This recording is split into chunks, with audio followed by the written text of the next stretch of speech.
What if I told you that you could be on the starting line of New York City Marathon this year, even if you have zero experience running before? Yes, the big one. Running with some of the best long-distance folks in the world, along with 55,000 of your new best friends in what's considered the 5 boroughs' biggest block party of the year. That's something I did in 2022. I took up running during lockdowns just as a way to stay fit, prevent the old quarantine 15. But after a classic dive down the YouTube wormhole, from the Olympics to Eliud Kipchoge smashing everybody to the major marathons, and just falling in love with the vibes of the city I already enjoyed, I thought to myself, why not? So I started training in January of 2022 with about a 32-minute 5K as my longest run. And 11 months later, I finished the New York City Marathon in just over 6 hours. And I'm nowhere near the best person to finish on this trajectory. So how do you become one of those 55,000 from scratch? Well, like any marathon adventure, the first step is signing up. And that's what we're here to talk about today, because it's a bit of a long process. For example, the 2023 New York City Marathon is likely going to run the first weekend in November, but the application period starts on February 8th, meaning you have to make plans for the run at least 9 months in advance. The time qualifiers, and often the non-guaranteed drawings, require half marathon to marathon times that the newbie often doesn't have in their CV by now. If you live around New York City and feel like waiting for 2024, you could spend this year playing 9+1, but the true spot for new runners looking to go into the big race this year is, of course, through the Charities. Running for a good cause, essentially being an ambassador for an organization that's looking to raise money for a specific philanthropic purpose. And that's how I was able to sign up. But not all charity runs are created equal. So, for the new runners out there, I've put together a few steps to help you sign up and get through the whole process of getting to the start line. First step before anything else, find the purpose you want to raise money for. Think about the things that you're passionate about, the things that you know you're going to be motivated to raise money for. You're likely going to be spending a lot of time fundraising, so you want to feel like it's something that's worth it. Your job, like I said, is to be an ambassador for the organization that you fundraise for. So before being able to market it to other people, you're first going to have to market it to yourself to see if you're going to be passionate enough to spread the word, to ask for donations, and get people excited about your cause. Once you figured that out, that leads us to step 2, finding organizations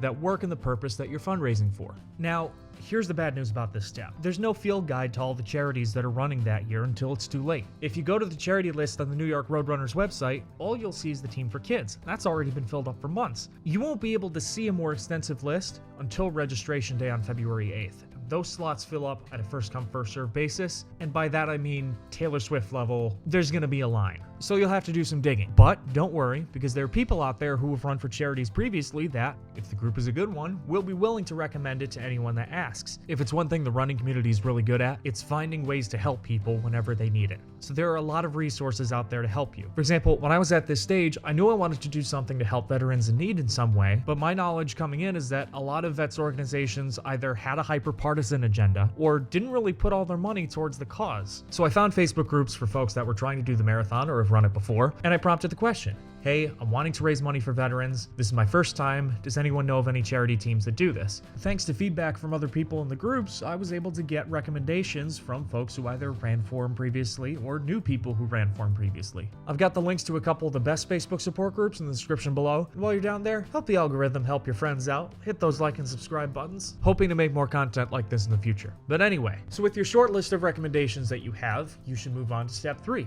researching your organizations and planning for your registration. So I get my short list, and included in that is an organization called Homes for Our Troops, which is the one I eventually ended up running for. So how did I choose it? Hopefully, if they're a legitimate enough organization, you'll see a significant online presence exist. Use that to your advantage. Look up their websites and see the programs that they highlight. Look up their social media and see what kind of influencers are getting involved and how they highlight their work. Look them up on sites like Charity Navigator or Charity Watch and get a good idea of where their money actually is going, and news articles to make sure there isn't a history of anything too sketchy. In my research, I found that Homes for Our Troops built houses for severely wounded Iraq and Afghanistan vets nationwide. Third-party records showed that they almost put all of their funding toward that goal, and their social media presence, both from themselves and from others, showed that they were the kind of organization I could get behind. So it became my first pick, and I looked for the most relevant people in the organization that might have something to do with the marathon team and reached out. And that's something you're going to want to do too, because every charity puts their team together differently. Some charities will put their signups in parallel with the New York Roadrunners registration day on February 8th, meaning that you'll have to be ready to take a spot right at the opening time. It was 12 p.m. Eastern last year. I'll be sure to update the description once that's confirmed for this year. Other groups like Home Solar Troops, however, distribute their bibs through their own sign-up process. So don't be afraid to reach out to the organization and just say, hey, I was referred by such and such to your charity. I want to run the New York City Marathon for you. How do I go about doing that? And chances are you'll not only get the details on signing up,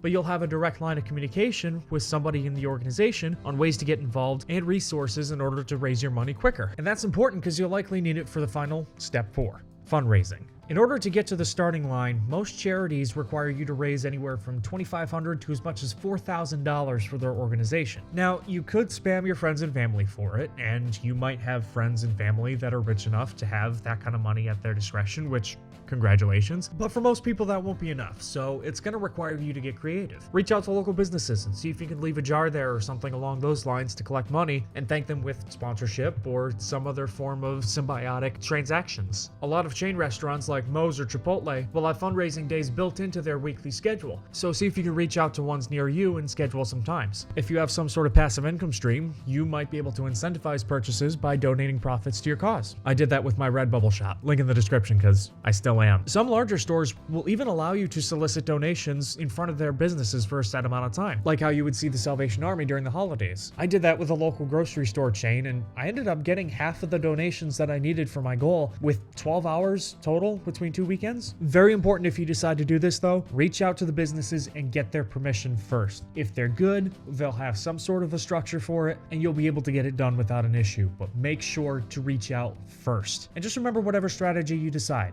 be courteous, be professional, and remember, you're representing the charity that you're raising money for. So it's important to leave everyone you collaborate with feeling like they had a positive experience so that they'll work with you again in the future. And once you hit that fundraising amount, then congratulations. You'll be on the starting line on the Verrazano Narrows Bridge and run the New York City Marathon this year. And that's it. So we're hoping to see if this channel can help anyone in a couch to marathon process or just fitness overall. So if you have any specific questions or topics you want me to make a video about, help the algorithm find this video, leave a comment below with your questions, subscribe to this channel, or comment on a charity you've run a major marathon with in the past. Talk about how it went. Maybe another viewers out there looking for exactly the organization that you ran for. Either way, best of luck on your New Year's resolutions, everybody.